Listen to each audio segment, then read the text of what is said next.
Good evening and welcome to tonight's shiur.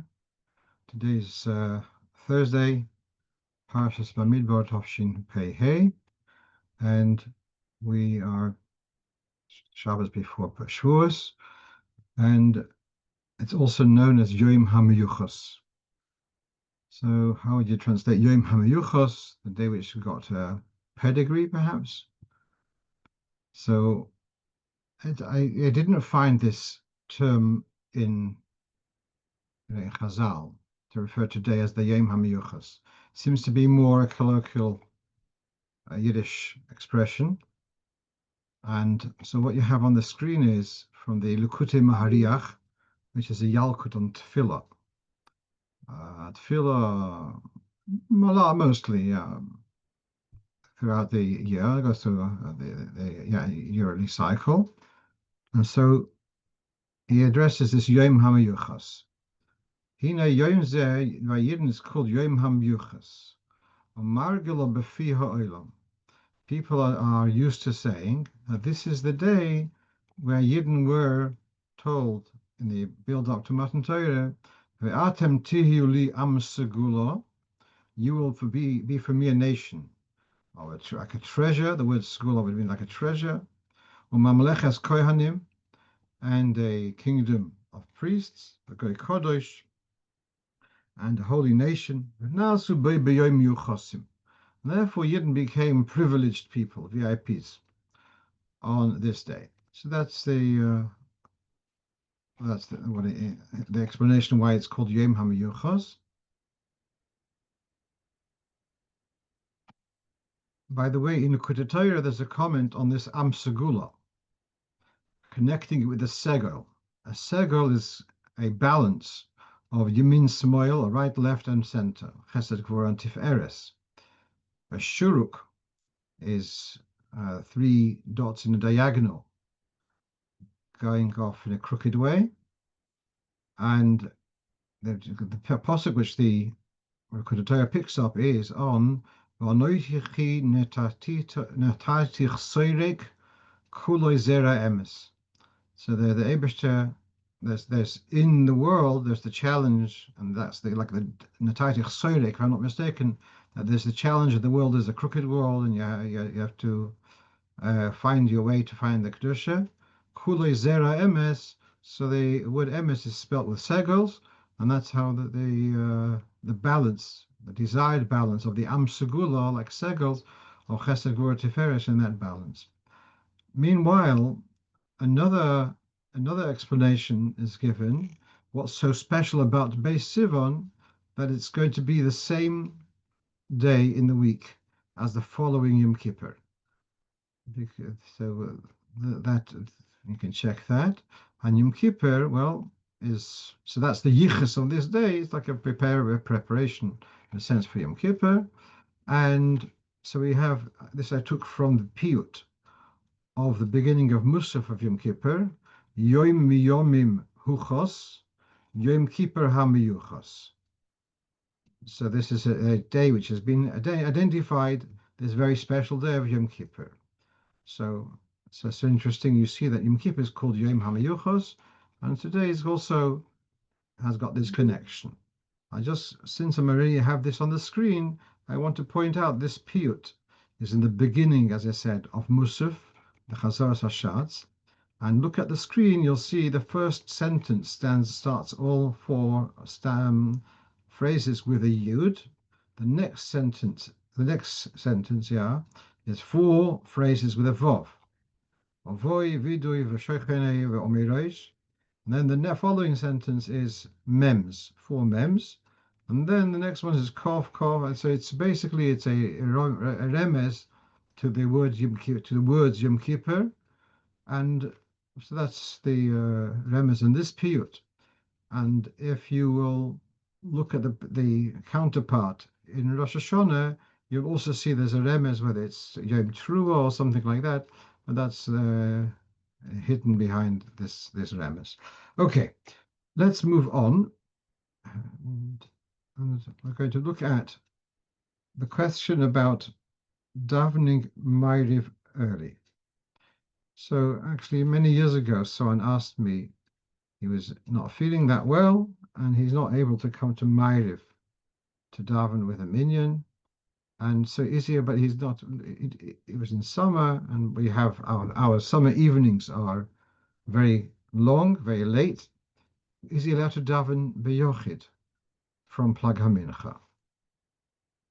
So this is from Kitzur Shulchan Aruch, the Siman Ayin, and he writes, this was a Yid who probably learned Kitzur Shulchan Aruch regularly. So this is where he got it from.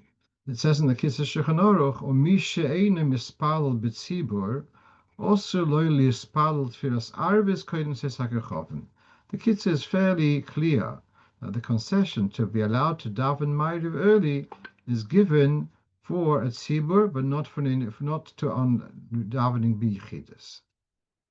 Now, just to go back a bit, we have in the Gemara, we have two opinions of Rabbi Yehuda and the Chachomim, where the time for Mincha ends at Plag HaMincha, which is an hour and a quarter, give or take, before the end of the day.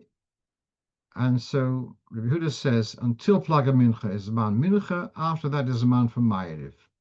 The Chachomim say, no, Mincha is at Halaylo, and Maariv is from Laylo. So we've got two opinions, latest time for Mincha, earliest time for Maariv. And the Gemara says, we're not going to decide totally. We're going to say, the Ovid Kamar Ovid, the Ovid Rabbi Yehuda Ovid, the Ovid Chachomim Ovid.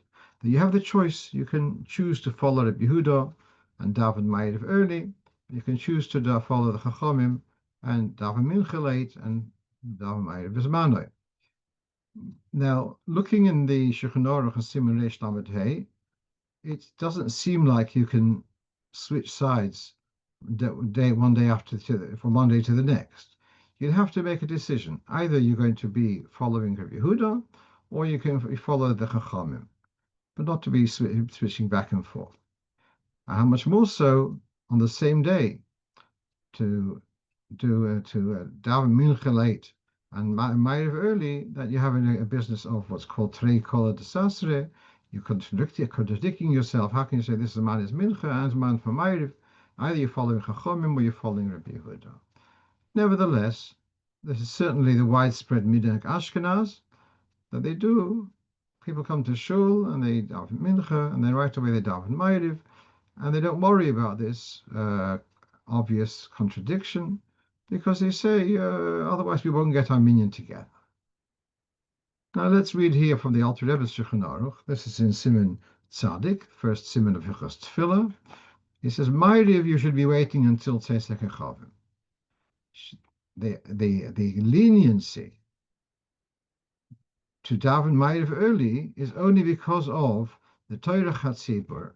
It's difficult to belabor, if that's the right word, the community. It's not going to be possible to get them back again from Maariv. If they're going to go home after Mincha, you're not getting them back from Maariv. Aval mispalel beyochid, mispalel you're davening on your own. Tzrichin lispalel bismano. So he seems to be fairly clear also that the concession to daven Maariv early is only b'tzibur, not beyochid. Now, the Alter Rebbe in one of the Shovuos, as you may know, the Alter Rebbe introduces a special type of knife for shechita, the chalofim for shechita. The Alter Rebbe introduces thinner metal, which can be honed in a more efficient way. And in a tshuva, he talks about the chalofim, and he says, although these chalofim we're saying this is better, is that not casting aspersions on the chalofim of the previous of people till now? So he dismisses that problem, and he says, "Kamoshe bizman ha'acharin." Of late, we've been machmir on chodosh and on tfilas arvis bizman. That's what the Alter Rebbe says. So of late, it's become common to daven Maariv bizman. I'm not sure what the reason for this is. for this change. It could be that because people were perhaps previously living more dispersed, a more agricultural society, and then when it became people were living more in towns, to go home from after Mincha and come back from Maariv, if you're living in town, it's not such a big deal. Whereas if it's coming from the field, it would be a bigger thing.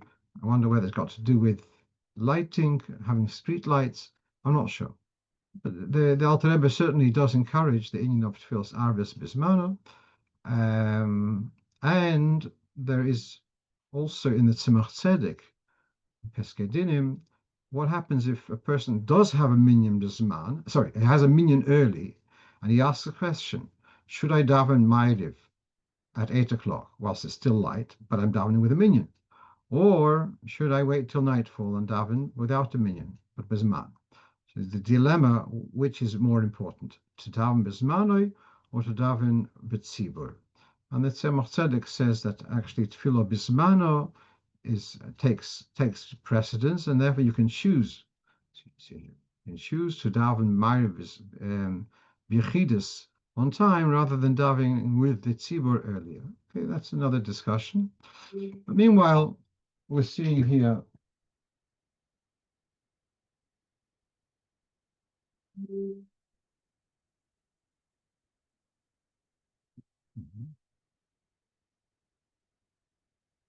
sorry, I'm just trying to put my phone on flight mode. Okay, yeah, it's in flight mode. Right, so where are we holding? No, it's okay. Comes on, and this, the Alter Rebbe is coming from the Shalom, from the Mogen Avram, who's quoting the Shalom. And he says in Ashkenaz, it's common to daven Maariv early, as mentioned in Siman Reish Lamed Hey. Then he says a yochid who lives in a village or someone who's traveling would have to wait until Tzedaka Chovim. So what we're seeing is that, like the Kitzur has said, that the concession of davening Maariv early is because of, in order to enable Tefillah B'tzibur. Even with that, I would say if a person is unwell and therefore they need to go to sleep early and etc., would still be allowed to rely, just like this, your mekel, to allow tefillah b'tzibur. So the Shehecheyonu, it would also be, that's why I told this gentleman years back, that he's allowed to, for his medical needs, he's allowed to daven Maariv early. Actually, I've just been in conversation with a shliach in Anchorage. It's not in Anchorage, in Alaska, about Zmanim.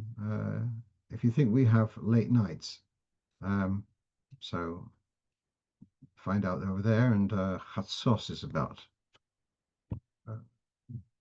No, Tzedaka Chovim was something like. No, not Tzedaka Chovim. No, there's no Tzedaka Chovim. Shkia was something like 11 something. Plag Mincha was 9:30. Right. Okay. Having said that, the Mishnah Berurah doesn't seem to take that view. And he's saying that the objection for davening Maariv early on your own is only if you daven Mincha late. In other words, we've said before that to have Mincha and Maariv one after the other, both after Plag Mincha, is a contradiction. Is it a response to this? But we say, well, for a minyan, to enable Tefillah Tzibur, even though it's a contradiction, that's okay. So that living with a contradiction, that is where a yochid shouldn't be allowed. But if the yochid would daven mincha at 7 o'clock, 6 o'clock, or earlier, and wants to daven Maariv at 8 o'clock, then that should be okay. Again, so we're seeing here a yochid can't daven Maariv early. So which concession is it? The fact that he's following Rabbi Yehuda, or the fact that for a tzibur it's been allowed even to have a contradiction? That contradiction won't be allowed for a yachid. So what you have for now on the screen is from the Piskei Shovuos, Mogen Avram. Although the Mogen Avram there was Siman Tzadik, in Siman Reish Lamed Gimel, it looks like that the objection is only if he daven mincha after Plag, then he can't make the concession of davening Maariv until after nightfall. But then the Magen Avraham had said, Yochid Hadorbe, if an individual is living in a village. So, and he said they have to wait till nightfall. If you're traveling, you have to wait till nightfall. That seems to be regardless of when you daven mincha. So he wants to, I find a big doichik. He wants to say it means that he's allowed to wait till nightfall. Normally, you should try to, even if you're davening at home, you should try to synchronize. You should daven the time of the tzibur. But if you're traveling, then he doesn't need to. He can wait till nightfall. I don't accept that pshat at all, because why should he not be? What's the difference? So he's traveling, or he's in a village. So why should he not daven early? I mean, if he's allowed to daven early, why should he not daven early? I don't understand. Okay, let's move on. Unless he means to daven early and to do mincha, I don't understand his pshat. Okay, let's move on. So, but to summarize what I've said is there is a hesitation of a yochid davening Maariv before Tzedaka, but when there's a pressure or whatever may be the pressure, then there's room to be lenient. As I said, in people living in places like Alaska or in Iceland, etc., where it's to wait till Tzedaka, etc., is prohibitive almost. So then one would be makel to say they can daven for Plag mincha. Let's move on. So someone contacted me and asked me about the trop. The trop is the Yiddish word for tune, and we have on the bottom of the screen we've got two Kahos publications. One is the Chitas and one is the back of the Siddur. I know it's a little bit ahead, but okay. In Parshas Pinchos, I don't know what stimulated the question now, but that's not my problem. He asked me a question, so I've got another question for tonight's lesson. So I'm happy with that. So in the Chumash, it has talking about Cosby, המוכה, ויום המגפה על דבר פאר. So it's got המוכה is spelled the tune is what's called a mercha. Whereas in the back of the Siddur, where the reading for Parshas Pinchas on Mondays and Thursdays, it's got a different trouble. It's hamukah, v'yom hamagifa al dvar pei. So they've changed the vowel, the tune. Here it's a hamukah. It's a mercha, and the other one is a tvir. So it's asking which one's right. So everyone's right, yeah, because you've got going back hundreds of years. Now on the right, you've got here this. I'm not sure whether this is from the Codex. I don't remember. But here is a Chumash from 150, 200 years ago, and there it's Bercho Tipcho Hamoko V'Yom HaMagifo. Another one also from 150 years ago. So there's Bercho Tipcho. And then on the left of the screen, you have from the Siddur Shalom. The Siddur Shalom was published not by the Shalom himself, it was published by the grandson, published in Amsterdam, Tov Ein Zayin. Tov Ein Zayin, that's just over 300 years ago, yeah, 380 years ago. And as in almost now a standard in Chumoshim, the Siddur Shalom, I once was in Jews College Library, I saw an original of it. It's like two Likkutei Torahs. So but it's very convenient to have Kriyas Torah at the back because you're standing in a shul and you don't have to find a chumash because at the back of your siddur. So yeah, so it has there. Now it's a little bit blurry, but I think it looks like a tvir. Yeah. Now the trop under the word b'yoim seems to be just a meseg, not a trop at all. And that's also supported by the fact that there's a makaf. Just for those who don't know what makaf means, it's the hyphen which connects two words. And so many times in the Torah, there will be words which don't have an independent tune, and they are kind of connected to the following word. And so that's where you'll have a line. This is not in the Sefer Torah, but this is in the printed editions. You'll have that hyphen, the makaf, like the difference between ace and s. Just while we're at it, how does the Balkoyer know? Is it ace or s? Well, s would be typically no trop, and it's got a makaf connecting it with the next word. Whereas if it's on its own, it's ace. And so, all right, so here we have the makaf with the b'yoim hamagefo. So the word b'yoim doesn't have a trop, and it's connected to the hamagefo, the word afterwards. Here, this other edition, you can also see here. This is one of the masters of this whole kind of field called Mesorah is the Minchas Shai. I think his name was Nuretzi. At any rate, this is from a print of about 350 years ago, and you see again the word has a tavir there. Hamukah. Okay. I want to just so there's two traditions. One of trop.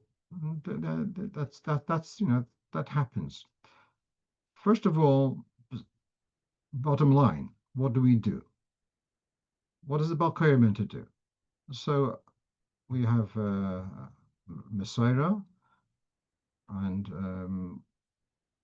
Rabbi Schusterman, Olav Shalom, who is the Balkoyer by the Rebbe, certainly a Bal Mesorah and a Medayik, and he wisely recorded himself on the whole of the Torah, and it's available online. So he reads with a tzvir. Now that's what I could hear him. Okay, so that's bottom line. I'm sorry to read it with a tzvir. Now the next point is that whether you read it one way or the other has an influence on the following word.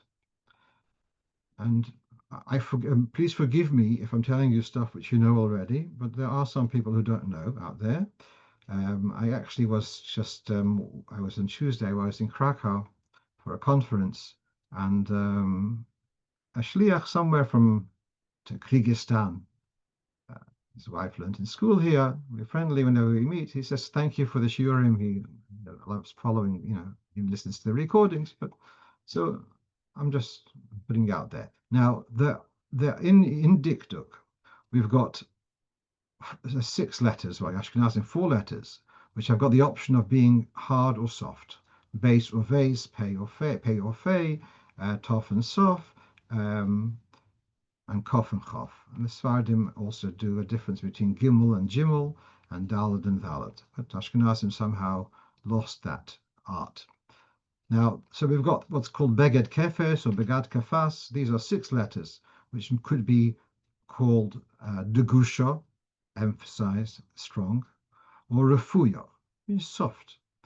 And one of the rules in this dynamic, whether they're going to be hard or soft, is the letter at the end of the preceding word. So when the preceding word ends with one of those 4 letters, Aleph, Hey, Vav, Yud. What's special about those 4 letters? That they are letters which are not necessarily phonetic. They can be vowels. Like in the word Vayera, the Aleph, you don't hear the Aleph sound. But without the Aleph, you would have pronounced it perhaps Vir. So the Aleph gives it the Vayera. And Nar with a Hey becomes Nara. You don't hear the H sound. And similarly, the Vov is a vowel, besides having the verse sound, but it'll act as a vowel. And so to the Yud will also, not as prominent, but also the Yud will, let's say in the word Elov. So the Yud, you don't hear the Yur sound at all. So the Yud is there, otherwise it would be Elu and becomes Elov. So you've got those 4 letters, which are sometimes, should we call them silent letters, and they're acting as vowels. So that's their affinity. I don't know the science behind it, but when a word finishes off with Aleph, Hey, Vov, or Yud, the following word, if it's one of the 6 letters of Begad Kafas, the word will be it will be a soft letter. So pointing where I am to hamuka. So then the hey of hamuka, the end of hamuka, influences the base to become a vase. So just one more element in this discussion. When we say that Ahevi influences Begad Kafas, that's if the two words are connected. But if they are separated, then the influence doesn't take. There's no influence there. And in this, we have to understand in the trop. The trop has got some trop are putting on the brakes, and some trops are causing the flow.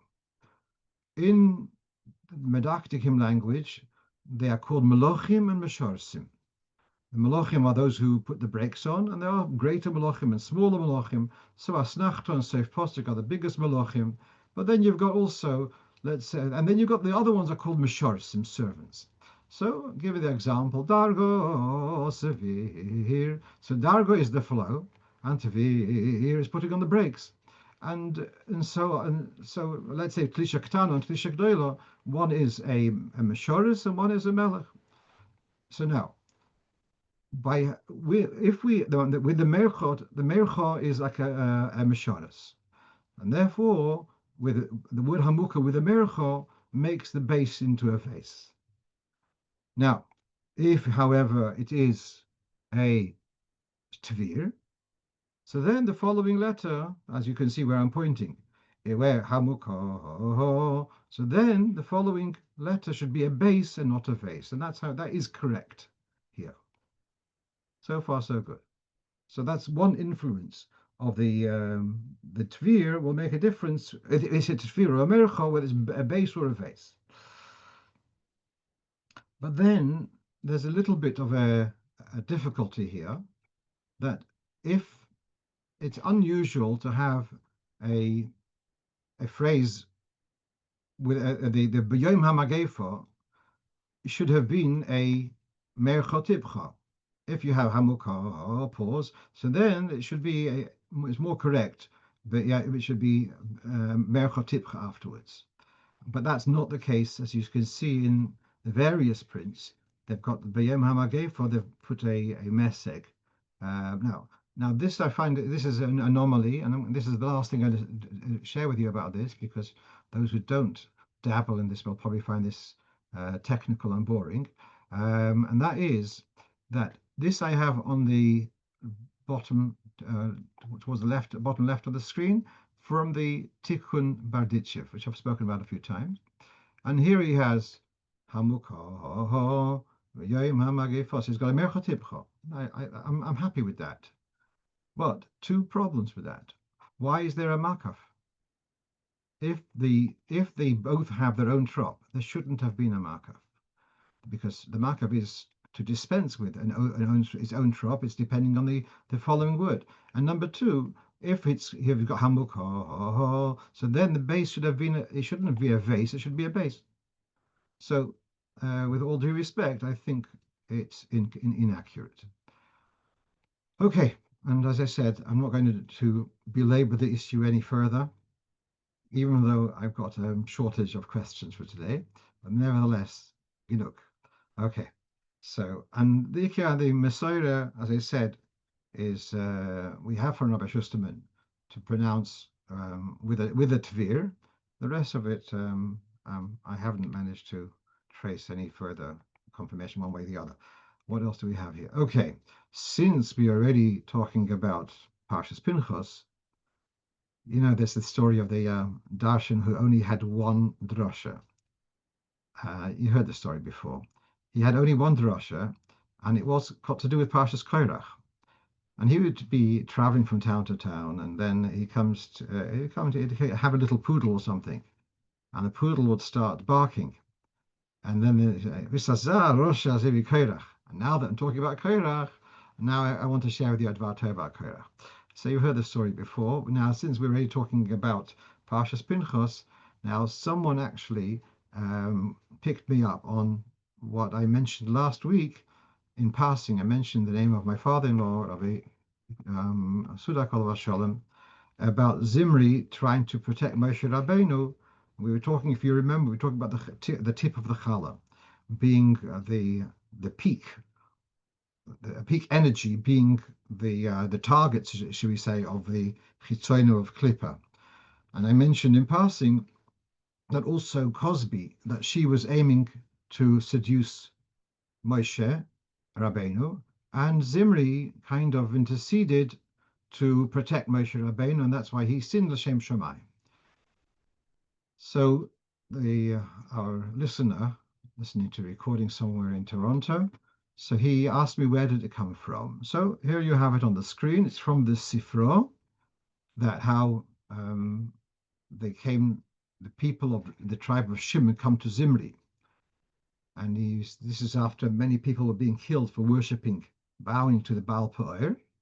And then he gathered 24,000 people of his tribe, comes to Cosby, and he says to Cosby, will you oblige me? And she says, I'm only going to, this is how I found it. I remember the Lashon, Eini nishmas ela legodel. I will only be ready to cooperate only with the Godel Shabachem.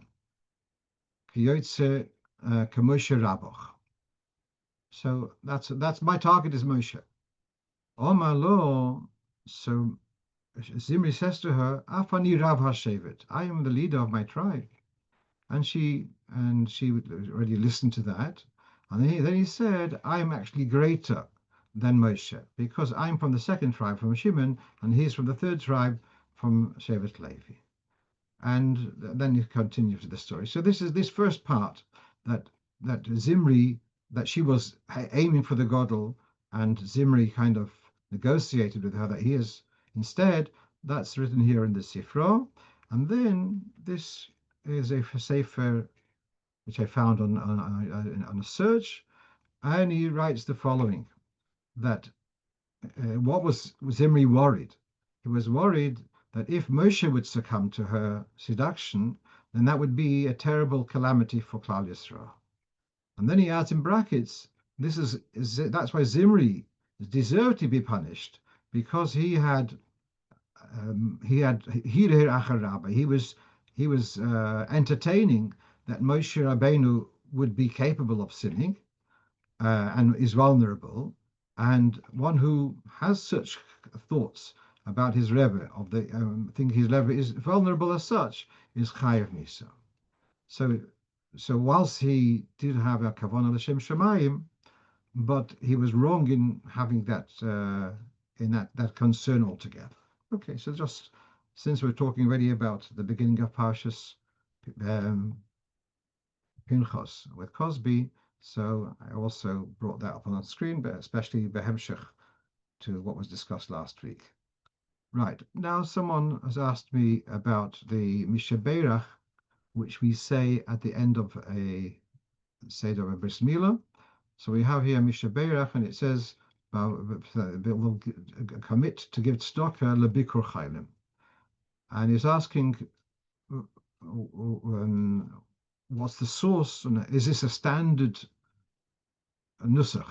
So I actually spent a lot of time searching for this. Now, and I did not find it necessarily in standard Sidurim. Even I've looked up the sefer called, is it Bris or something like that? Like a standard sefer on Milah. He mentions about making Mishaberach, but he doesn't give a nusach. So this is in our Siddur. It's not in the first print. So as we have now, the first print was printed in the lifetime of the Alter Rebbe. It's not there. What you have on the screen is from Kopust, Tovkov Tzadik Beis, 15 years after the Alter Rebbe's passing, approximately.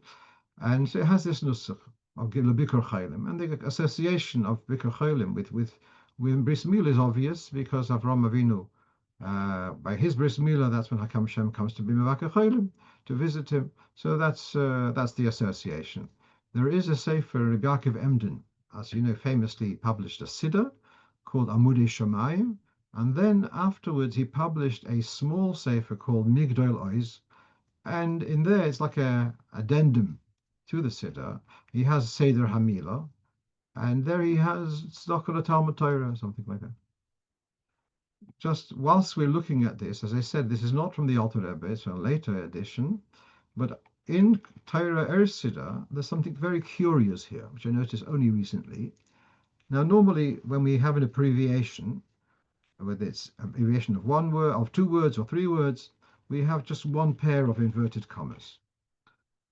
Can you see how Pliny ben Pliny has got two sets of inverted commas, which I find curious. Okay, fine. Nothing more than that, nothing huge. Let's move on. So someone asked me, one of our listens to shiur regularly from Eretz Yisrael, asking about using cloves for besomim. Now, the minhag Ashkenaz. Now let's explain. There is an inyan of making a broch on a fragrance on Motzei Shabbos. Yes, that's written in the Gemara. There are various brochas on fragrance. If it's a food, then and you pick it up not because you want to eat it, but because you want to smell it. So then the broch is hanos and Sefiras. If it's a herb, it's isbei besamim. If it's a woody substance, atze besamim. If it's something which is neither, it's not even if it's from animal source. So like animal food, food from animals, we say shehachol nihi obidvore, which is a generic nusach. So if it's a besomim, which is not from a herb at all, so then we would say boire mine v'samim.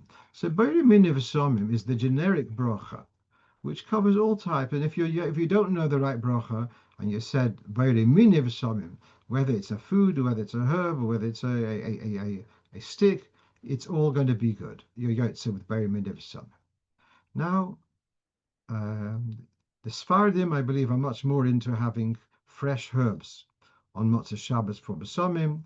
They will. I remember going to Moses' shop, Allah Shalom. That's him as well as the shop. On Motzei Shabbos, he would be open across the street from Beis Lubavitch, Moses' supermarket, and he had some sprigs of mint or something in his lapel pocket. And whether it's hadassim or whether it's the mint is called in Arabic as na'ana, whatever it may be, and they would make the bracha the appropriate bracha.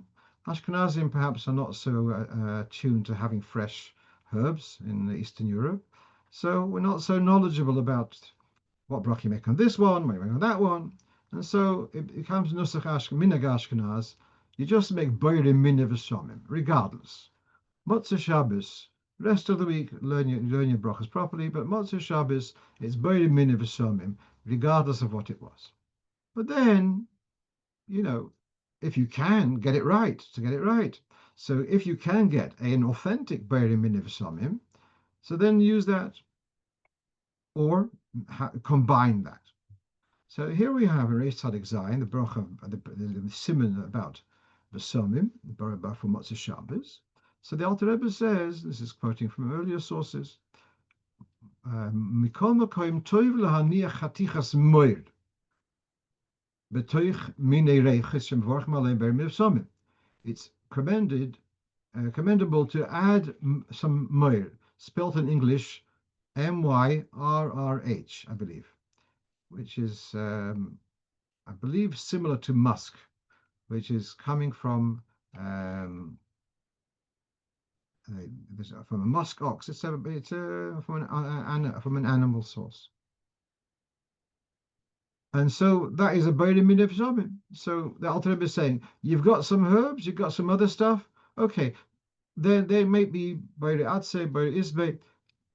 Add in a piece of moir somehow, and if a piece of that, and that will justify saying boire mine v'samim. And then you don't have there's no concession here. You actually said the right bracha, boire mine v'samim. Very good. Now, Now let's read in the Mishnah Berurah. A lot of what I've just said is also in the Mishnah Berurah. That although he says, although normally and during the weekday you should say the appropriate bracha, but Motzei Shabbos you just say B'er Minav Somim because the Hamoinam get confused, and so okay, I can relate to that very well. But then look at this piece now. It's better you should take from Somim something which is authentically B'er Minav Somim. That's the same thing as the moy which the Alter Rebbe had mentioned. Oy negelach, or cloves. You may know that the word clove means a nail. If you speak French, you know clou is a nail. And what's fascinating is that in Yiddish, we have the word negelach means the nail, the fingernails. That's hence negelwasser. But in our Russian Yiddish, a nail which you bang on its head is called a tzvok. But in more Polish Yiddish, they'll call it nagel, nagel, etc. And the clove, because of its shape, it's like a vov, a long piece, and it's got a wider head, so it's got a certain resemblance to a nail. Therefore, and that's so strange, because the Hebrew word is tzipoiren, and tzipoiren is the fingernails, and yet it's called it's called cloves and negelach because of its resemblance to a nail which you bang with a hammer. And I don't like the combination of nails which bang in your hand, bang your nails with your fingers, because it's going to be quite painful. At any rate, but joking aside, the Mishnah Berurah has thrown in here an alternative. Mask, okay, pism or neglach or cloves.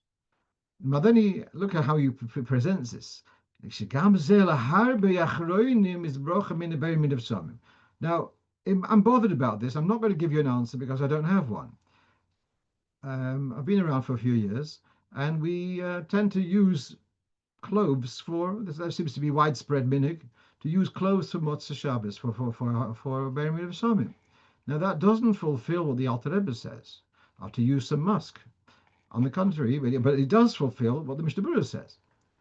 And so we've got why are we not? Well, perhaps musk is not so available. Could be, I don't know. Perhaps maybe other reasons, I don't know. But meanwhile, what's the bracha on? What's the bracha, as the Mishnah Berurah says, is it's not unanimous. Now look at over here. This is from the Alter Rebbe's Seder B'chasanen. If you have a food which is not edible on its own, only when it's mixed into other stuff, is that a food? So the examples are cinnamon and tzipoiren negelach and cloves. They are used as a spice. They are used, but they're not edible. You don't eat unless you've got a toothache. You want to stop your pain in your teeth. You don't bite into cloves. As a painkiller, it's very good. So now he says, so what some say it's a food. Others say you can't eat it on its own. Therefore, the bracha is buried outside b'samim. And therefore, because you don't know, as you know, the Mishnah in brachas, if you don't know, then you say shahakal. So you don't know with b'samim, is it this or that? B'er Minav Somim, so you say the generic one. So the bracha B'er Minav Somim on cloves is not with full confidence. It's on the contrary, it's because you don't know. So I've got here a pile of various types of b'samim, mint, this, that, and then to make for sure that I'm getting the right bracha, I should put in a clove. A clove is also not for sure. That's what the Alter Rebbe misses it out. It's even on cloves, it's also not for sure B'er Minav Somim. On the other hand, Mishnah Berurah says, well, the poil, that's the correct bracha. Practically, that's the consensus to say B'er Minav Somim on cloves. So you should put in cloves. So I'm just find it very interesting that we are using cloves, although that doesn't really fulfill what the Alter Rebbe's recommendation is. One other observation is that the Alter Rebbe is saying add some moir along with the other fragrances. The Mishnah Berurah seems to be saying different. He's saying, choose for besamim, choose musk or cloves. So it's a different wording, which may actually be solving my whole dilemma here. And I haven't had the chance to process how that would solve the problem, but I'm just pointing out that might be a solution. The Mishnah Berurah does give a reference to the Chayei Adam, where he says that the brocha on cloves is Be'er Min V'Samim, although it's a food, it's edible, but it's not edible on its own, and therefore the brocha is Be'er Min V'Samim. Okay, we know that, but it's if it be, yeah, so it still remains a suffix. Okay, so much for that. So now we're going to got a couple of more questions, and so here's the following question. Yesterday, I got an email, WhatsApp, from someone in the United States, and he's asking that in the morning he forgot it was Rosh Chodesh, and so he just davened a weekday Shachris. Then in the then he says, then afterwards he realized he's asking about davening Musaf, Shachris again. Does he have to put on Talis and Tefillin again? So I WhatsApp him back, are you still before Chatzos? So he says, no. I guess it was after Chatzos even there. So then daven, so there's a daven Musaf, and then do a double mincha. Daven mincha, second shmonesret mincha. And afterwards I realized, and we have this WhatsApp group of Rabbonim, and I realized, I don't know whether the same person put his questions to others, that I think I'd told him the wrong thing. And so it's okay. I'm allowed to share the mistakes also. So here's the story. This is in Siman Kuf Chavov in the Alter Rebbe, I believe. And that is, so, yeah, it's in Kuf Chavov. The story is like this. If a chazan forgot to say Yalav Yahweh at Shachris, and everyone was busy focusing on whatever, and the chazan forgot to say Yalav Yahweh, no one corrected him, and now it's finished Shmona Esrei, does the chazan have to now do another Chazar Hashatz and get it right this time? And the answer says no, because Musaf is ahead. Since he'll get Musaf, he'll mention the Yom Tov or Rosh Chodesh in Musaf, so he doesn't need to daven, do a Chazor Hashatz again for Shacharis. So then that's an earlier psak, and then later poskim say, well, if a chazan can rely on Musaf to make up for the missing Yalav Yovai, so Yochid, at least after his daven Musaf, doesn't need to daven again Shachris for having missed Yalav Yovai. So again, if a Yochid missed that Yalav Yovai Shachris, but then daven Musaf, he does not need to repeat Shachris again, because B'diavad is mentioning in Musaf is going to cover. So let's read this inside. V'yochid shelo hizkir Rosh Chodesh b'Shachris v'nizker afilo achar shehishlim tfilosei. He's finished Shmona Esrei. Tzorich lachzor. He has to repeat Shmona Esrei. If you forgot Yalav Yahweh, you have to repeat Shmona Esrei, even though you have still Musaf ahead of you. Or mikol makom, if he did not daven Shachris again until he davened Musaf, then he doesn't need to daven Shachris again, because if a chazan is allowed to rely almost lechatchila, it's a chazan is allowed to rely on Musaf, which is ahead, a yochid is allowed to rely on the Musaf after the fact. So now, by me telling this fellow to daven Musaf and then to daven a second Shmona Esrei at Mincha to make up for his missed out Shachris, seems to have been wrong, because once he's davened Mincha, then he doesn't have to make up for the missing Yalav Yoveh at Shachris. So there was, and so indeed, this you have on the screen from a sefer which specializes in tefillah. It's called Ishe Yisrael. It's like on par with the Shmiras Shabbat Choso and Yichus Shabbos, very similar style. At any rate, if you forgot Tzvus Chodesh and you davened only Shachris, and you didn't say Yalav Yoveh, and now you realize that Mincha, oops, I clean forgot that it's Yom Rosh Chodesh today. So then he says, actually, do the other way around. Daven twice Mincha, and then daven Musaf. Do your Musaf after Mincha. Because if you daven Musaf first, so then, well, he comes from another angle. If you daven Musaf first, then we have another question that normally you can only do a compensation tefillah only in the following tefillah. So if you forgot Maariv and you realize by Shachris, you can daven a second Shemona Esrei Shachris. But if you forgot to daven Maariv and you only realize by Mincha, but by Shachris you had not made up the missing tefillah, you cannot make it up later. Min Hadin or tefillas nedova. But so the question is, if you would daven Musaf, does now that make a hefsek that you can't daven a second Mincha because Musaf is a hefsek? Now that is not such a problem. As you can see here from, this is now the dinim of Hashloma, if you forgot a tefillah. And let's read this carefully, that the concept of Tashlumin, that you can daven an extra Shemona to make up for what you missed, is only for at the adjacent tefillah, then following tefillah, if that's the right word, sorry, not adjacent, but following tefillah, the closest one. If you missed Shachris, and if you missed Shachris and you missed Mincha, you can daven twice Maariv, for that's going to make up for Mincha.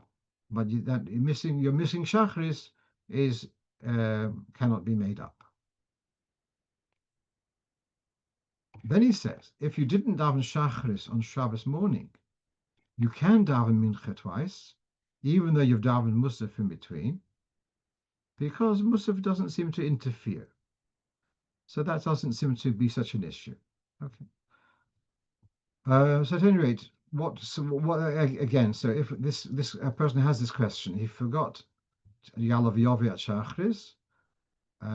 It seems it would be better that he should daven Mincha first. It's all B'yochid. He's living on a shlichus. He's living on his own. So daven twice Mincha, and then to daven Musaf afterwards. Right.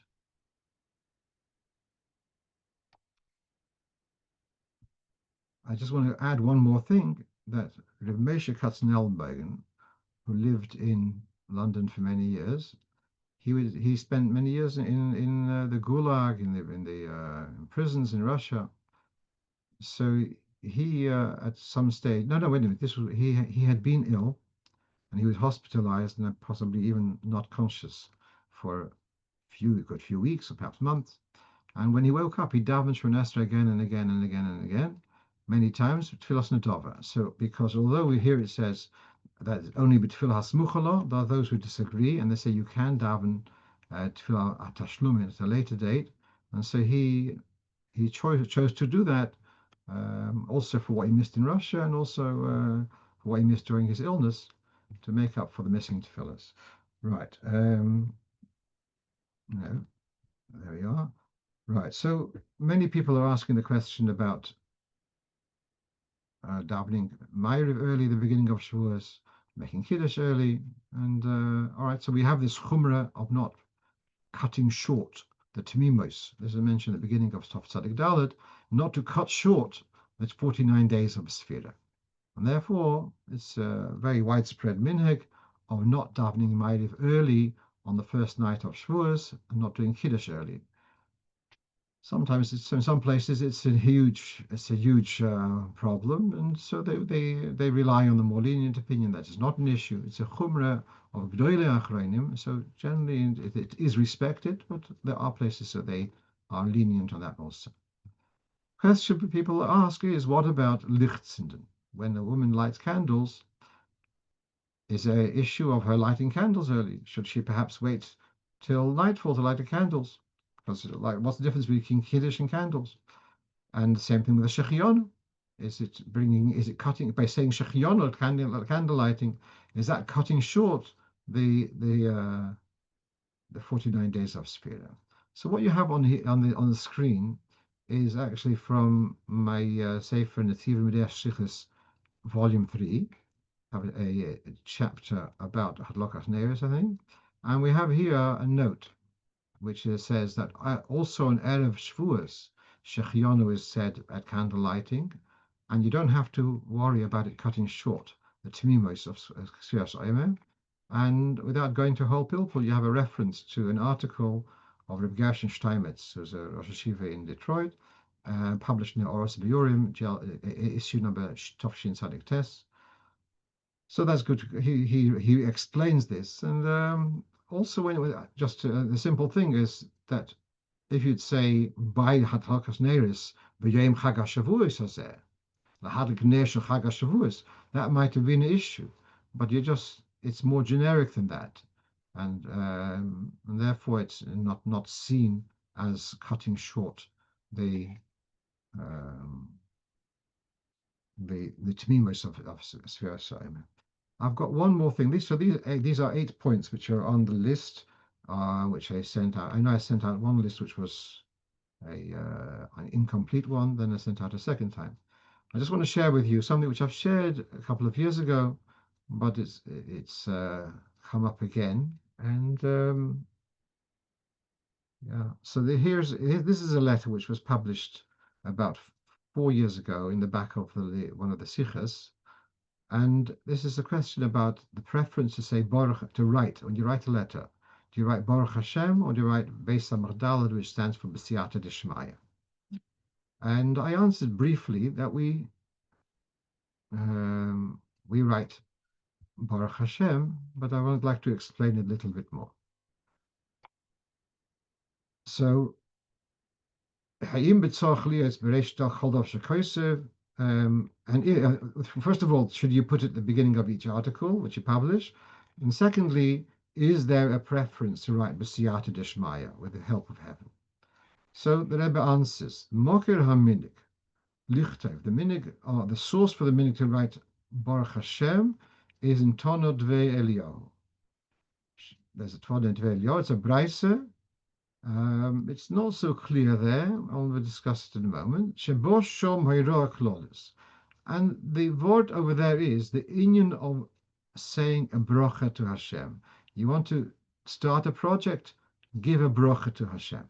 And that's what Baruch Hashem is. B'siyata Dishmaya is not a bracha to Hashem. It is, it's saying with the help of heaven. But it's not a bracha. And so the preference to say Baruch Hashem is, as I said, from Tonten Eliyahu, when you start off a project, to give an acknowledgement, a bracha to Hashem. Then, Benegeda, he says, if you have the question, is the Rebbe says about B'siyata Dishmaya. They says it's not a preference over Baruch Hashem. On my setup, you see Gedol Yisrael writing Baruch Hashem.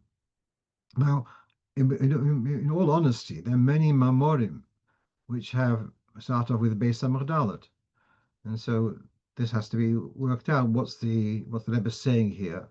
Possibly more in letters it's Beis Hey, and more in perhaps Mamorim is B'siyata Dishmaya. I'm not sure.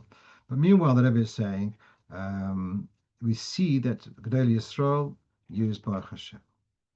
Now, then why do many circles prefer to write Beis HaMagdalad over Baruch Hashem? So there's a hesitation. Perhaps Baruch Hashem is Hashem's name, Baruch Hashem, and then if you write a piece of paper, a letter, or whatever, and then it's going to end up in the garbage, it's going to be disgraced. Therefore, someone to say, don't write Baruch Hashem because it's got a Kiddush to it. And indeed, the Ragatshova has this point also. He's worried that Baruch Hashem has got a Kedusha to it, and he can't throw it into the bin. I've written a svara that the Ragatshova, being of Chabad origins, may have said Baruch Havaya. And so Baruch Havaya is Hashem's name. Havaya is another spelling of Yud Kei Vav Kei, whereas Hashem means the name. Now then, so let's read what the Rebbe is saying over here. ומה עדיפוס ישנו לביטוי שמעיה לגבי השם? What preference do you think there is in invoking B'siyata Dishmaya over saying Baruch Hashem? Actually, says the Rebbe, the word Shemayim may actually have more. I think that was the Rebbe saying. If you are concerned of the sanctity of that statement, possibly B'siyata Dishmaya has got more kedusha than Baruch Hashem, because now I looked when this letter was published. I was curious what the Rebbe is alluding to, and possibly he's referring to, let's see, in the context of Nedorim. A person makes a vow, Noida Lashamayim. Noida Lashamayim would mean his vow to Hashem. It's sacred, Kodesh Lashamayim, something in those lines. Shamayim would be understood as referring to Hashem. Whereas if you just say Baruch Hashem, the name, it doesn't have Kedusha. So there's 2 points here, that the Siyata Dishmaya actually maybe have some kind of Kedushas Hashem in some way. On the other hand, it does not have the element of bracha, whereas Baruch Hashem has the inyan of bracha. Okay. I'm finished with this. Just one apology, the fact that some of you didn't get the list in the mail. That's because I finished this off this afternoon, and the one who normally sends it out to everyone, or to many of you, let's say on my list, is someone who's now on a plane to the United States for Shabbos and Yom Tov. And so that's my apology for it not being delivered in good time. And meanwhile, I'll wish you all a Aguten Shabbos, a Freilich Yom Tov, and Kabbalah Torah, B'simcha B'pnimius. Amen.